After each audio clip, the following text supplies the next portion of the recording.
Hi guys, it's Angela.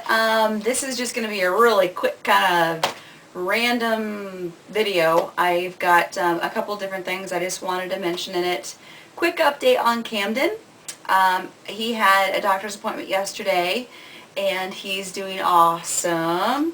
He is 15 pounds 12 ounces, so he's in the 69th percentile for weight for his age. He is just under 26 inches long, like a little over 25 and 3/4, so just under 26. And that puts him in the 80th percentile, so he's long. And then his head is 17 inches. He was born at 13 inches. So his head is 17 inches now, and that puts him in the 76th percentile.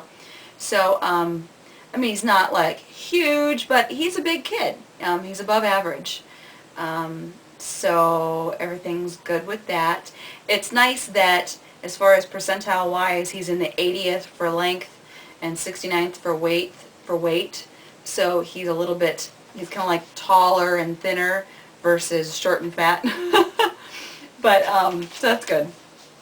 I suppose it really doesn't mean a whole heck of a lot at this age yet, though, because I mean, babies can change so much. You just don't know what they're going to end up being like. But I'm going to put a clip of my cat interacting with Camden. I've got two cats here at home, and they really have been awesome with him ever since we brought him home. Awesome in the sense that they pretty much have ignored him.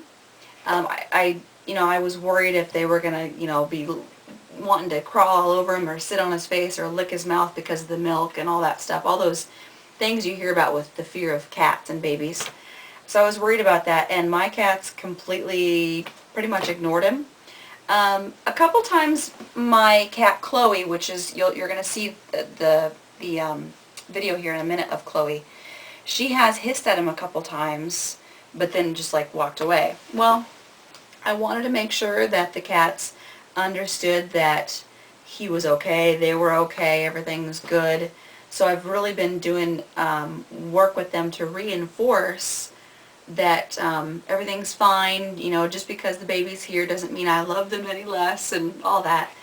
And I think it's really paying off, because you'll see in the video here in a minute, Chloe was doing awesome with the baby last night. Camden is really starting to get to the point where he really wants to investigate the cats and touch them and squeeze them and stuff. And I was a little afraid of that, but Chloe is doing great. She totally just sat there and like let him pull her ears and pull on her fur, and you'll see a clip there. I'll put it in right now.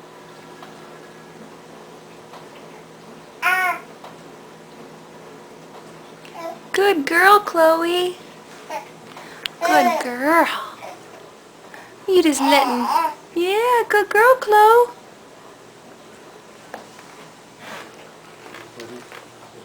Hi, Cam. Hi, Chloe. Hi, baby. You're a good girl. Just letting him do that. Aww. Cam, you gonna get a face full of fur? Yeah, you're gonna get fur in your mouth. Oh yeah, you get fuzz in your jaw. Try to get that fur off of him. He like licked her. I know, I see there's a big, there it is. Well, that's a good girl. Oh yeah, she's all wet now. Yuck.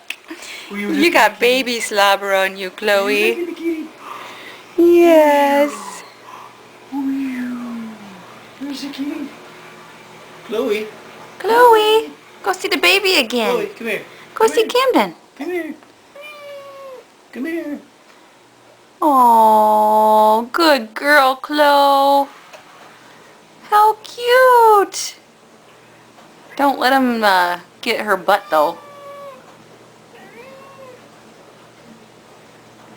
Oh, good girl, Chloe. Oh, good girl.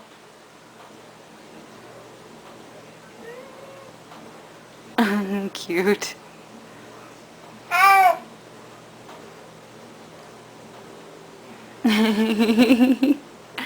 Do you like the kitty? Look at that, Cam. Huh? Where did you get that? Yes, you're such a good girl, baby Chloe. Yes. Come on. Yeah. Hi. Chloe. Hi, baby. Ooh, there's a nice goober. Hi, sweet pea. Okay, we gotta clean up your goober. I wanted to mention, the doctor gave me the go-ahead to go ahead and start him on, like, solid foods, just that. And she said that the new thing is, get him going on it, at the age that he is now. And, the old way of thinking, I guess, was to start him really slow and just like on bland stuff, cereals and just, bananas and just that, because the whole fear of food allergy thing. And then once you introduce one food, wait like 4 or 5 days before you introduce something new and all that. Well, I guess the new thing is that they don't want you doing that anymore. My doctor said that she just came back from a conference not very long ago, and they're saying that the best way to do it is just to start mixing stuff and get meats in there right away, which is surprising. So I went ahead and I went to the store last night and I got a bunch of stuff for baby food because I'm going to be making all my own baby food.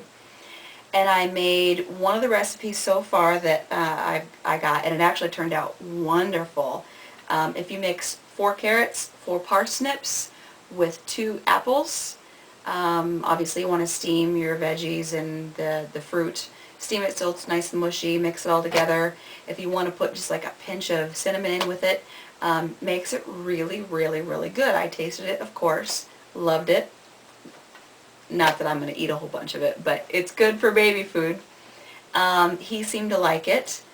I've got a couple other recipes that once I make them and see how they are, I'll mention those as well to see if they're good. I'm going to be doing like a baby beef stew tonight, and then I also do like a squash sweet potato mix.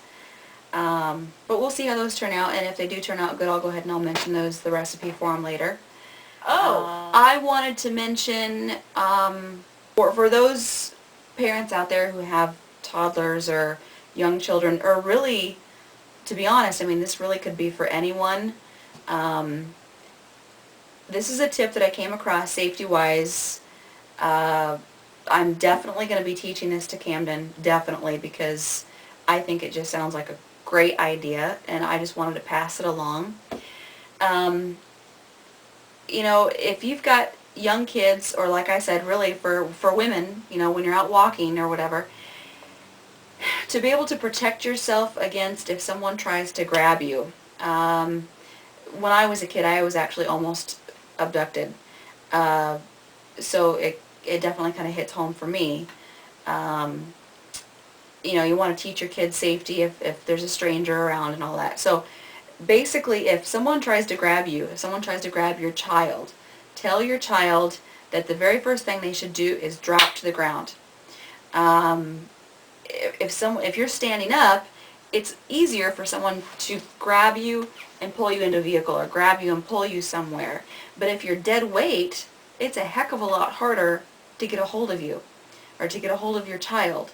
So make sure that you tell them if someone grabs you, and practice this with them so they know. Go up behind them, grab them, and make sure that they drop to the ground. Feet go out from under them, drop to the ground. And the 2 biggest things for a child to do once they drop to the ground, their legs are the strongest part of them, and their voice. So what they need to do is, as soon as they drop to the ground, they aim those legs, they kind of tip back, kind of tip themselves back on the ground, aim those legs up at that person who's trying to grab onto them, and kick, kick, kick, kick, kick. Kick as hard as they can. And, a stranger trying to grab onto them, they're not going to be able to do that if they've got this kid's legs coming at them. And at the same time, that child wants to scream as loud as they can, not help. Because if a kid is yelling help, I mean, some people might think that they're just messing around or whatever.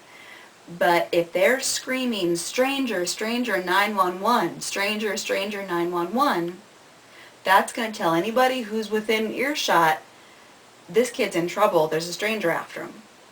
So I just think that's an awesome tip that I heard, and I wanted to pass it along. It is definitely something that I'm going to be teaching Camden. Because, I want to be able to protect my child. I know that I went through something scary when I was a kid, and to know that he's going to be aware of something to protect himself is going to make me feel a lot better, and him a lot better, I'm sure. So like I said, just a nice quick video I wanted to do, and thanks guys for watching. Bye.